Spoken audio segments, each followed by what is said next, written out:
Certainly, poor Sihle Nxumalo's story is a painful one.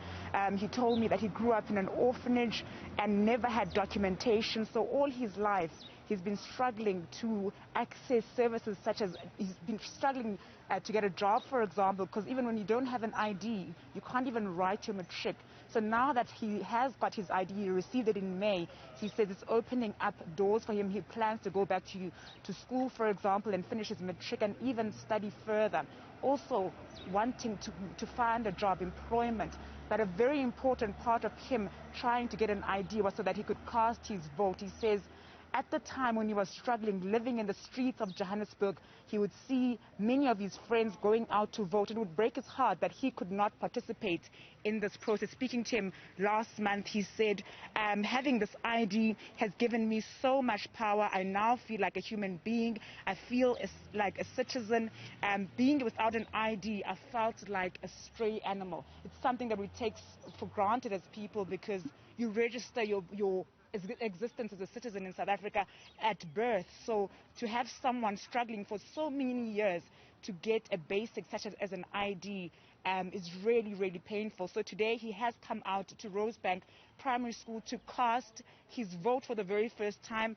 I'm the same age as Sihle. I cast my vote in 2009. My first national participation in the elections was in 2009. Buti, how are you feeling today? I'm feeling excited to come and vote for the first time. I've been waiting for a long time, and I've been wishing I could do this for a long time, yes. We've spoken a lot about how it felt for you to hold an ID card for the first time. Just take us back and just remind us in May when you got your card. What was that moment like? Yeah, that was very emotional for me. I was very emotional because I thought of all the things that happened to me because I couldn't have an ID. I ended up living on the streets, and it was very emotional. I thought back to all of those things, and I was just grateful that I finally can start living again.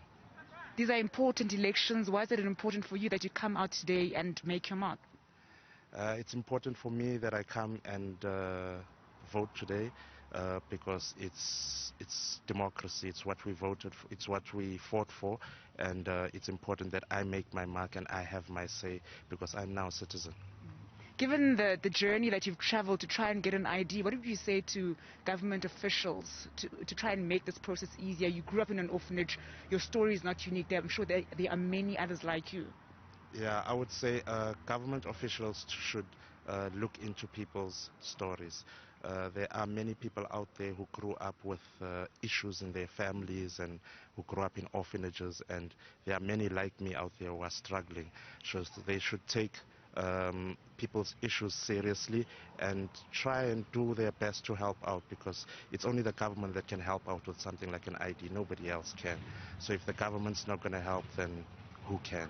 So yeah, it makes people depressed, man. It makes you feel like you don't want to live anymore. So it's really serious. They should really take this seriously. Definitely. I mean, I'll let you go in the queue. We're going to join you to watch you, observe you rather, cast your vote. All the best. We'll speak to you afterwards as well. Sihle Nxumalo's story certainly very painful. He's excited today at the age of 35 to be casting his first vote ever in his life. We are at Rosebank Primary School. It seems as though things are going very smoothly. I'm told by officials here that the first voter cast their vote from as early as 7:05 this morning. So as this morning continues, I'm seeing the numbers continue, the queue continues to grow out here. But of course, we'll bring you Sihle's story with regards to how it felt to cast his very first vote.